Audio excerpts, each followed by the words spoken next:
Hello everybody. आज हम आपको टेंसेस और उनके रूल्स के बारे में बताने जा रहे हैं। इंग्लिश में 4 प्रकार के टेंसेस होते हैं: indefinite tense, continuous tense, perfect tense और परफेक्ट कंटिन्यूअस टेंस। इस वीडियो में हम आप लोगों को इंडेफिनिट टेंस के तीनों कालों के बारे में जो नियम है वो बताएंगे। सबसे पहले हम लोग शुरू करते हैं प्रेजेंट इंडेफिनिट टेंस के बारे में। तो इसमें हम कैसे पहचानेंगे कि कोई सेंटेंस प्रेजेंट इंडेफिनिट में है। हिंदी में जब वाक्य के अंत में ता है, ती है, ते हैं आदि होते हैं तो हम ये समझ सकते हैं कि ये सेंटेंसेस प्रेजेंट इंडेफिनिट के हैं। तो इनमें हमें क्या करना होता है कि सबसे पहले हम लोग सब्जेक्ट का यूज करते हैं, उसके बाद हम लोग वर्ब की फर्स्ट फॉर्म लगाते हैं। अगर सिंगुलर सब्जेक्ट है तो हम लोग सिंगुलर के साथ एस या ईएस लगाते हैं, और अगर प्लूरल सब्जेक्ट है तो हम उसके साथ एस या ईएस का यूज नहीं करते हैं। फिर वर्ब के बाद हम उसके आगे का जो भी प्रेडिकेट हो वो ये इस्तेमाल करते हैं। तो इंडेफिनिट टेंसेस में भी हम आपको पहले ये बताएंगे कि अफर्मेटिव टेंसेस या जिनको हम लोग सिंपल सेंटेंसेस भी कहते हैं या जिनको हम लोग पॉजिटिव सेंटेंसेस भी कहते हैं, उनको ट्रांसलेशन कैसे किया जाता है। जैसे मैं स्कूल जाता हूँ, तो चूंकि मैं यहाँ पे प्लूरल है, हमेशा प्लूरल ही इंडिकेशन होता है आई का, इसके साथ जो भी वर्ब यूज किया जाता है उसमें एस या ईएस नहीं लगता है। तो इसी का ट्रांसलेशन करते समय हम लोगों ने जैसे कि इस एग्जाम्पल में देख रहे हैं कि आई गो टू स्कूल। अगर हमारा सब्जेक्ट सिंगुलर है, जैसे कि वह पुस्तक पढ़ता है, तो वह सिंगुलर सब्जेक्ट है, इसके साथ हम वर्ब में एस या ईएस लगाएंगे। जैसे ही रीड्स अ बुक। अब नेक्स्ट एग्जाम्पल हम जब देखेंगे तो हम पाएंगे कि वे गाना गाते हैं, तो दे सिंग अ सॉन्ग। दे प्लूरल है, इसलिए सिंग में हम लोग एस या ईएस का यूज नहीं करते हैं। हम प्रतिदिन टहलते हैं, वी वॉक डेली। यहाँ पे वी प्लूरल है, इसलिए हम लोग वॉक में एस या ईएस नहीं लगाते हैं। और एक बात आप लोगों को मैं और बताना चाहूँगी कि अफर्मेटिव सेंटेंसेस जो होते हैं या इंडेफिनिट टेंसेस में हम लोग क्या इंडिकेशन इसका होता है कि या तो इसमें कोई सामान्य सत्य होता है, यूनिवर्सल ट्रुथ जिसको कहते हैं। जैसे कि सूरज पूरब में निकलता है, तो ये एक यूनिवर्सल फैक्ट है कि सूरज पूरब में ही निकलता है। तो इनके जो ट्रांसलेशन हैं वो इंडेफिनिट टेंसेस में आ जाते हैं, प्रेजेंट इंडेफिनिट टेंसेस में आ जाते हैं। जैसा कि आप एग्जाम्पल में देख रहे हैं, the sun rises in the east. ये एक जनरल ट्रुथ है। या किसी का कोई स्वभाव होता है, ऐसी चीज़ों का भी ट्रांसलेशन हम लोग प्रेजेंट इंडेफिनिट टेंस में ही करते हैं। जैसे कि कुत्ते भौंका करते हैं, तो कुत्तों का ये स्वभाव है कि वो भौंकते ही हैं, तो यानी कि ये उनका सामान्य स्वभाव है, ये उनकी हैबिट है। तो इसका ट्रांसलेशन जब हम लोग बनाएंगे तो हम लोग प्रेजेंट इंडेफिनिट टेंस यूज करेंगे। Dogs bark. डॉग्स चूंकि प्लूरल है, इसलिए बार्क में हम लोगों ने एस या ईएस नहीं लगाया है। अब हम लोग आगे बढ़ते हैं प्रेजेंट इंडेफिनिट के निगेटिव सेंटेंसेस के बारे में जानने के लिए। जैसा कि निगेटिव से ही आपको समझ में आ रहा होगा, जिन वाक्यों में नहीं का इस्तेमाल होता है वो निगेटिव सेंटेंसेस कहलाते हैं। जैसे कि मैं वहाँ नहीं जाता हूँ, तो इसमें नहीं लगा हुआ है, तो ये निगेटिव सेंटेंस है। इनका नियम ये है कि हम सबसे पहले सब्जेक्ट लगाते हैं, फिर डू नॉट या डज नॉट का यूज़ करते हैं। अगर हमारा सब्जेक्ट प्लूरल है तो हम लोग डू नॉट का यूज़ करते हैं। अगर हमारा सब्जेक्ट सिंगुलर है तो हम डज नॉट का यूज़ करते हैं।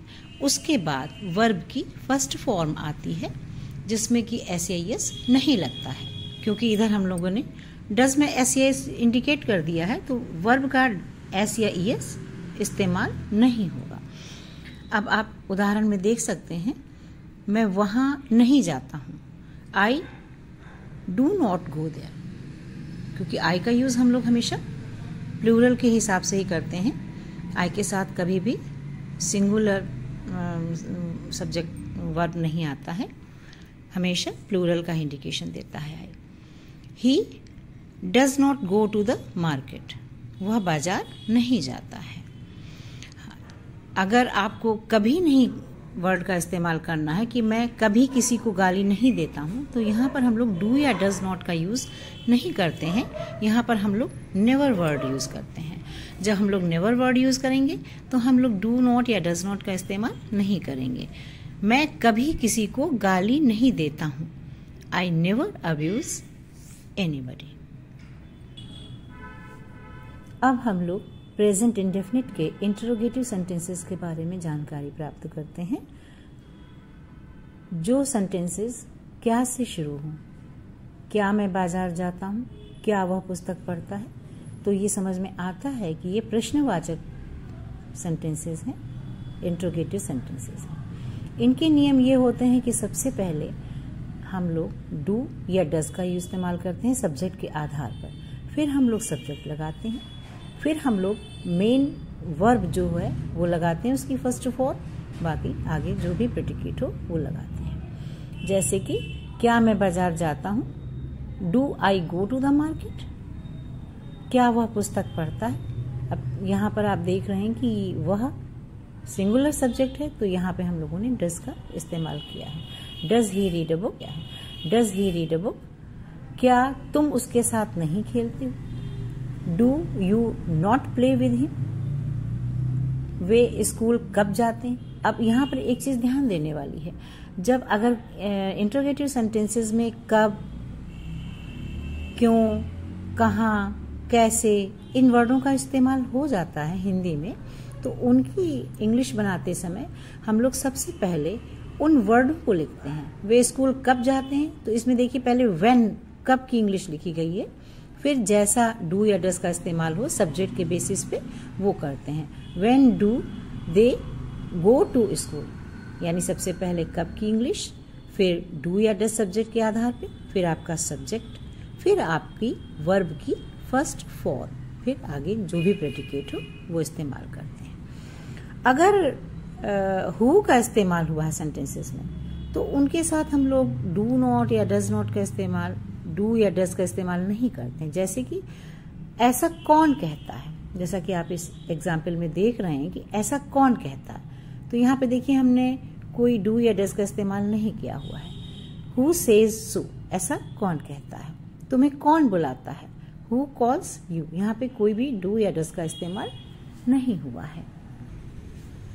अब हम लोग पास्ट इंडेफिनिट टेंसेस के बारे में क्या नियम इस्तेमाल होते हैं जानने की कोशिश करेंगे।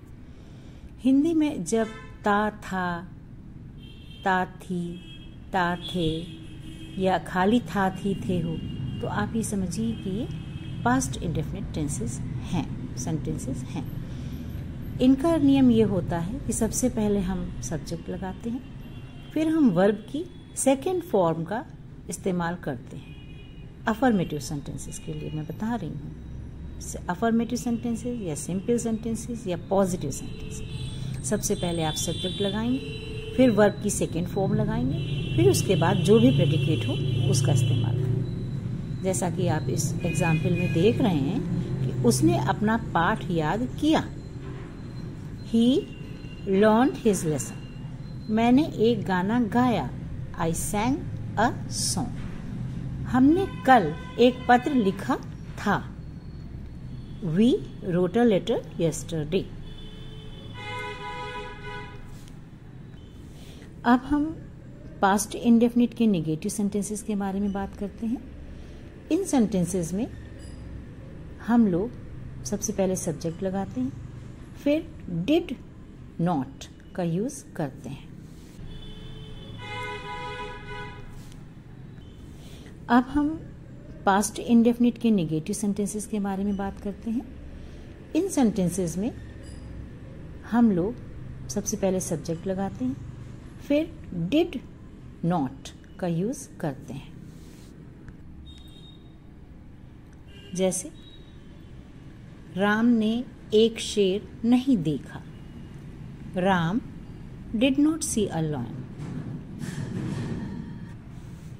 शीला ने अपना काम समाप्त नहीं किया।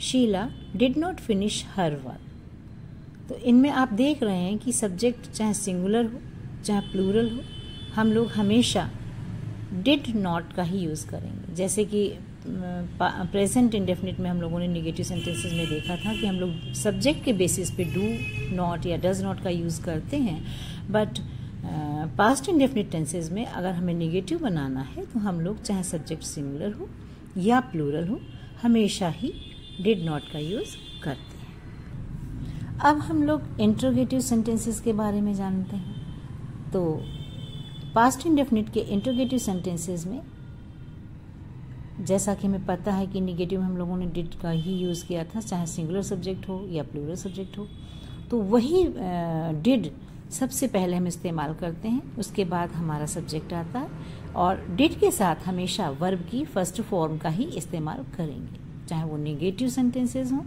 चाहे वो इंट्रोगेटिव सेंटेंसेस हों। जैसा कि इस एग्जाम्पल में आप देख रहे हैं कि क्या तुम्हारे पिताजी कल दिल्ली गए थे, तो सबसे पहले हमने डिड का यूज़ किया। फिर your father go to Delhi yesterday, क्या मैंने पुस्तक नहीं पढ़ी, did I not read the book, क्या अंधा आदमी कल यहाँ सोया, where did that blind man sleep yesterday. इसमें चूंकि कहाँ लिखा हुआ है कि वो अंधा आदमी कहाँ सोया, कल कहाँ सोया, तो सबसे पहले हम लोग कहाँ की इंग्लिश लिखेंगे, वेयर, फिर हम लोग डिड का यूज़ करेंगे, फिर हम लोग सब्जेक्ट दैट ब्लाइंड मैन का यूज़ करेंगे, फिर वर्ब की फर्स्ट फॉर्म और प्रेडिकेट। एक चीज़ हम लोग और डिस्कस करते हैं, जहाँ पर हम कुड का यूज़ करते हैं वहाँ पर हम फिर उसके आगे डिड का इस्तेमाल नहीं करते हैं। जैसा कि आप एग्जाम्पल 5 में देख रहे हैं, क्या वे घर पहुँच सके थे, कुड दे रीच होम, यानी कि यहाँ पे हमने कुड के बाद आधार पर होगा। इनके नियम ऐसे हैं कि सबसे पहले हम लोग सब्जेक्ट लिखते हैं, फिर हम लोग विल या शैल का उपयोग करते हैं। जनरली अगर आई वी के साथ शैल और अन्य सभी कर्ताओं के साथ हम लोग विल लगा करके वर्ब की फर्स्ट फॉर्म लगाते हैं। अगर किसी वाक्य में कोई संकल्प, कोई दृढ़ इच्छा शक्ति या कोई धमकी या कोई आदेश या कोई विश्वास ऐसा प्रकट होता है तो विल और शैल बदल जाते हैं। जैसे कि आई वी के साथ विल लग जाएगा और अन्य सारे सब्जेक्टों के साथ शैल लग जाएगा। उदाहरण के लिए आप देखिए, मैं यह पुस्तक पढ़ूंगा, आई शैल रीड दिस बुक। हम वहां जाएंगे, चूंकि ये सब्जेक्ट हमारा प्लूरल है तो यहाँ पे हम लोग शैल का यूज करेंगे, वी शैल गो टू देयर। जैसा कि आप उदाहरण 5 में देख रहे हैं कि हम यह काम अवश्य करेंगे। देखिए यहाँ पे भी हमारा जो सब्जेक्ट है वो वी है। अभी आपने देखा पहले कि हम लोगों ने वी के साथ शैल का यूज़ किया था, बट यहाँ पर कोई इच्छा शक्ति है बहुत दृढ़ता से कि हम ये काम अवश्य पूरा करेंगे, तो यहाँ पे वी के साथ शैल की जगह हम लोगों ने विल का इस्तेमाल किया है, we will do this work. या दूसरा उदाहरण आप देखें, तुम्हें मेरे साथ पढ़ना पड़ेगा, ये उसकी इच्छा है कि तुम्हें मेरे साथ पढ़ना पड़ेगा।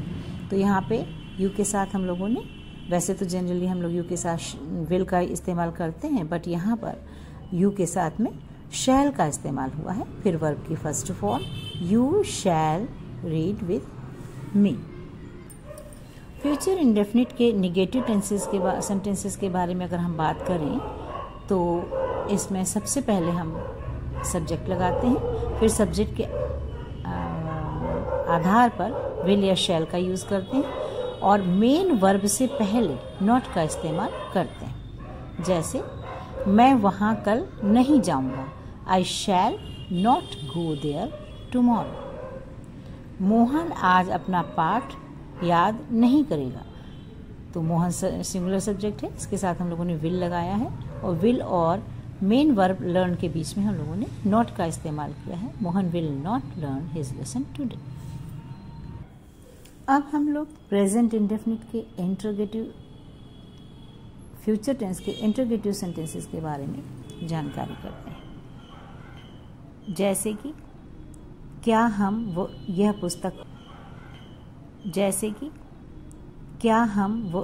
पुस्तक पढ़ेंगे।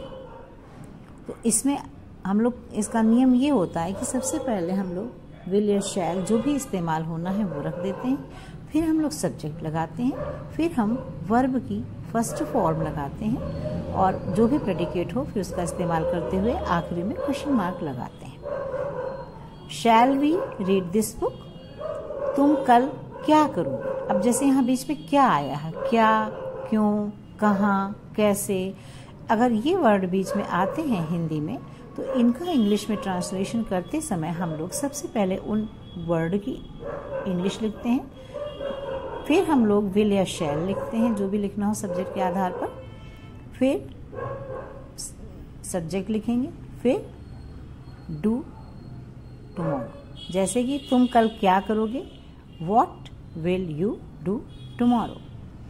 वह यहाँ क्यों नहीं आएगी, तो क्यों की इंग्लिश सबसे पहले हम रखेंगे वाई, फिर हम शी के साथ हमें विल लगाना है तो हम विल लगाएंगे, वाई विल शी, फिर नॉट कम हियर, वो यहाँ कल क्यों नहीं आएगी।